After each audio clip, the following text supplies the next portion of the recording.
Hi hello دوستو، آج ایسا واقعہ آپ لوگوں کے سامنے میں لے کے آ رہا ہوں کہ ایک ایسا انسان جس نے اپنی زندگی میں 100 قتل کیے ہیں۔ ہاں جی، بالکل آپ نے صحیح سنا، اپنی زندگی میں 100 قتل کیے ہیں۔ آئیے ویڈیو کو دیکھتے ہیں۔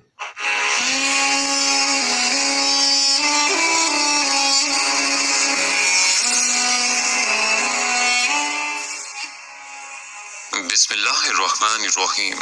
السلام علیکم۔ درویش ٹی وی کے معزز خواتین و حضرات، احادیث میں بنی اسرائیل کے قاتل کا واقعہ بیان کیا گیا ہے۔ حضور اکرم صلی اللہ علیہ وآلہ وسلم نے اللہ کے یہاں توبہ کی قبولیت سے متعلق صحابہ اکرام کے سامنے بنی اسرائیل کے ایک قاتل کا نہایت خوبصورت اور ایمان افروز واقعہ یوں بیان فرمایا کہ بنی اسرائیل میں ایک شخص چوری، ڈکیتی اور قتل میں بہت مشہور تھا اور نہایت معمولی بات پر کسی کو قتل کر دیتا تھا۔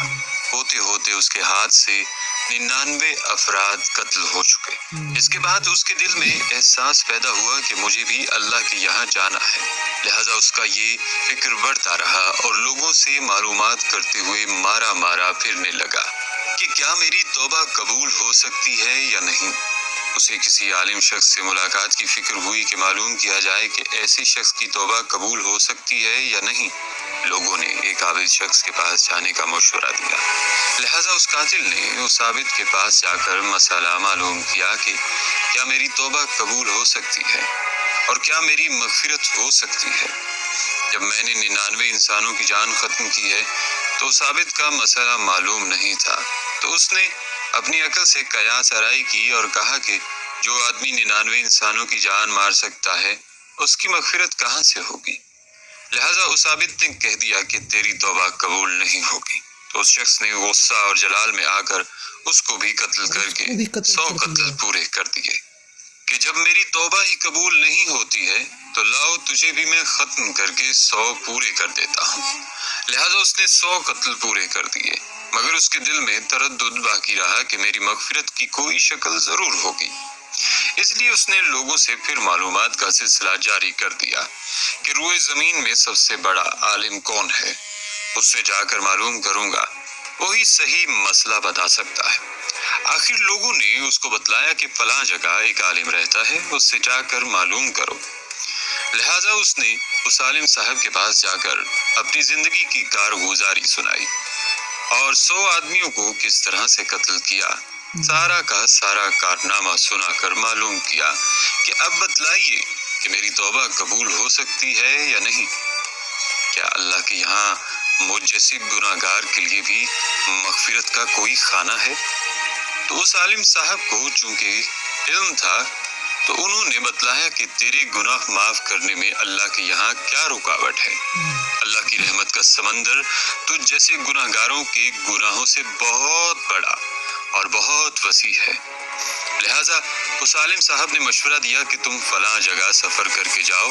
وہاں کچھ اللہ کے بندے رہتے ہیں، ان کا مشغلہ صرف اللہ کی عبادت ہے، ان کے ساتھ مل کر اللہ کی عبادت کرو اور نادم ہو کر اپنے گناہوں کی معافی مانگو، انشاءاللہ تمہاری مغفرت ہو جائے گی۔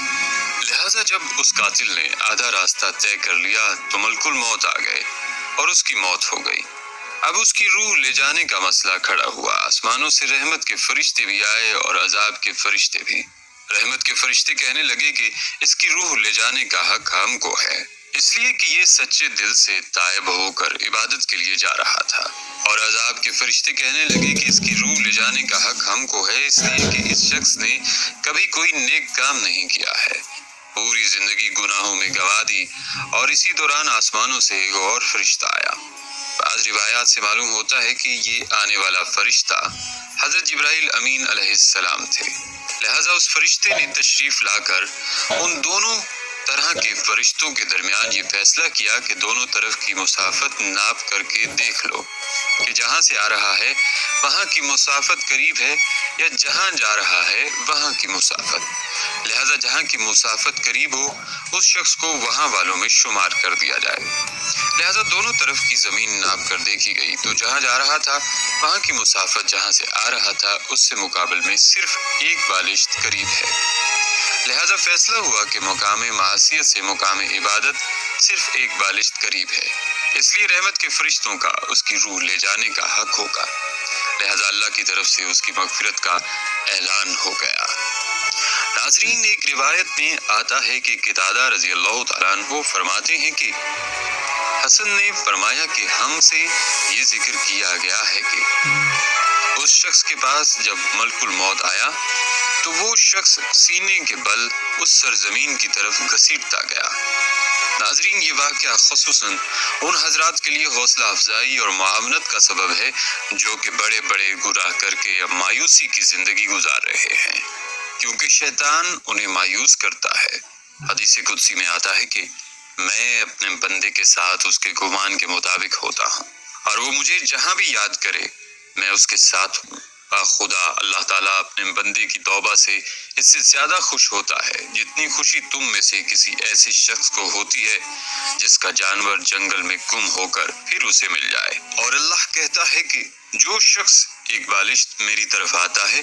میں ایک ہاتھ اس کے قریب ہو جاتا ہوں، اور جو شخص ایک ہاتھ میرے قریب آتا ہے میں اس کے ایک باں پھیلاتے ہوئے دونوں ہاتھوں کے درمیان کی مسافت قریب ہو جاتا ہوں،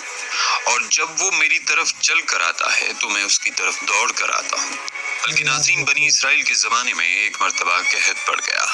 مدتوں سے بارش نہیں ہو رہی تھی۔ لوگ حضرت موسیٰ علیہ السلام کے پاس گئے اور عرض کیا، یا کلیم اللہ، رب تعالیٰ سے دعا فرمائیں کہ بارش نازل فرمائے۔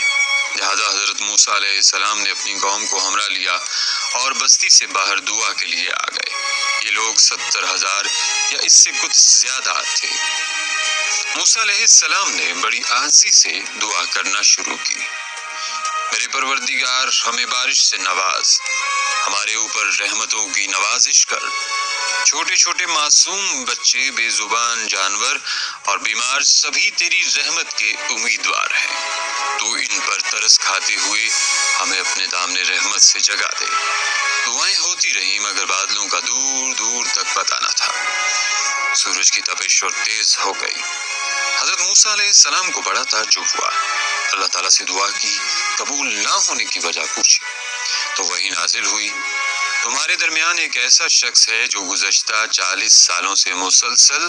میری نافرمانی کر رہا ہے اور گناہوں پر مصر ہے۔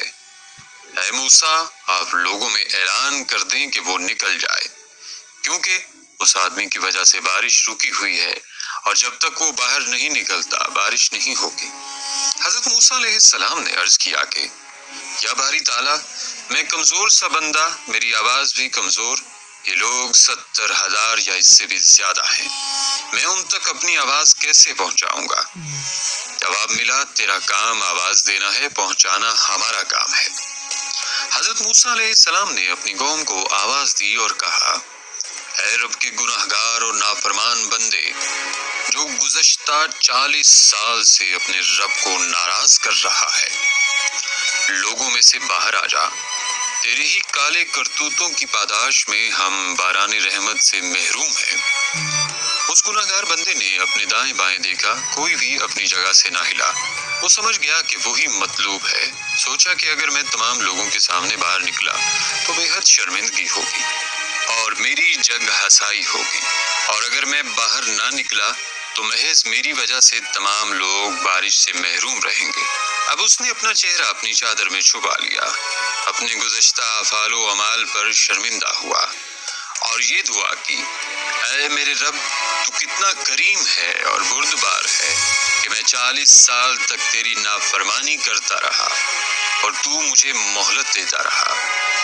اور اب تو میں یہاں تیرا فرما بردار بن کر آیا ہوں، میری توبہ قبول فرما اور مجھے معاف فرما کر آج ذلت و رسوائی سے بچا لے۔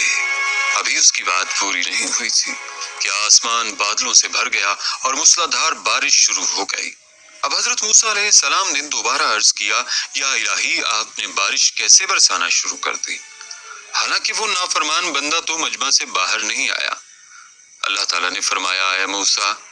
جس کی بدولت میں نے بارش روک رکھی تھی اسی کی بدولت اب بارش برسا رہا ہوں، اس لیے کہ اس نے توبہ کر لی ہے۔ موسیٰ علیہ السلام نے عرض کیا، یا اللہ، اس آدمی سے مجھے بھی ملا دے تاکہ میں اس کو دیکھ لوں۔ فرمایا ہے موسیٰ میں نے اس کو اس وقت رسوا اور خوار نہیں کیا جب وہ میری نافرمانی کرتا رہا، اور اب جب کہ وہ میرا مطیع اور فرما بردار بن چکا ہے تو میں اسے کیسے شرمندہ اور رسوا کروں؟ اے موسیٰ میں چغل خور کو برداشت نہیں کرتا، اے موسیٰ چغل خوری کرنا مجھے بالکل پسند نہیں، میں تو عیب چھپانے والا ہوں، ہرگز کسی کا عیب فاش نہیں کروں گا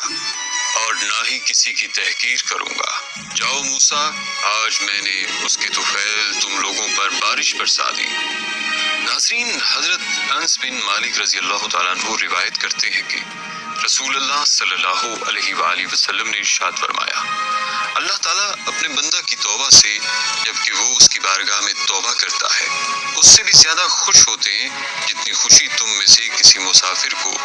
اپنی اس سواری کی اونٹ کے مل جانے سے ہوتی ہے جس پر وہ چٹیل بیابان میں سفر کرتا رہا ہو، اسی پر اس کے کھانے پینے کا سامان بندھا ہو اور اتفاق سے وہ اونٹ اس کے ہاتھ سے چھوٹ کر بھاگ جائے اور وہ اس کو ڈھونڈتے ڈھونڈتے مایوس ہو جائے اور اسی مایوسی کے عالم میں تھکا ہرا بھوکا پیاسا کسی درخت کے سایہ کے نیچے لیٹ جائے اور اسی حالت میں اس کی آنکھ لگ جائے اور جب آنکھ کھلے تو اچانک اس اونٹ کو اپنے پاس کھڑا ہوا پائے اور جلدی سے اس کی نکیل پکڑ کر اور خوشی کے جوش میں زبان اس کے قابو میں نہ رہے اور اللہ تعالیٰ کا شکر ادا کرنے کی غرض سے کہنے لگے، اے اللہ تو میرا بندہ اور میں تیرا رب۔ خوشی کے مارے اسے پتہ بھی نہ چلے کہ میں کیا کہہ گیا۔ بندہ کی توبہ سے اللہ تعالیٰ کی خوشی بھی اس کی شان ربوبیت اور رحمت کا تقاضا ہے۔